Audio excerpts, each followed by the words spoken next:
আরাফ 10 বছরের এক চঞ্চল ছেলে দৌড়ে বেরিয়ে পড়ে গ্রামের মাঠে। সে ডাক দেয়, লালু। লাল সাদা ছোট্ট গরুটা খুশি হয়ে ওর দিকে ছুটে আসে।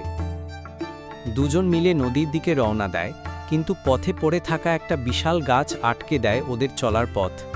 লালু হালকা ঠেলা দেয়, আর আরাফ বুঝে যায় বাঁশঝাড়ের পাশ দিয়ে ঘুরে যেতে হবে। নদীর ধারে আরাফ শাপলা তোলে, আর লালু মজার ছলে হাঁচি দিয়ে পানি ছিটিয়ে দেয়। ফেরার পথে কিছু দুষ্টু ছেলেরা ঠাট্টা করে বলে, তোর গরুটা লিপস্টিক লাগিয়েছে নাকি?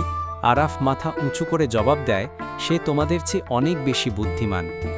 বাড়ি ফিরে সে শাপলা ফুল তুলে দেয় তার নানুর হাতে, যিনি মুচকি হেসে বলেন, তুই আর তোর লালু, তোরা এই ঘরের শান্তি।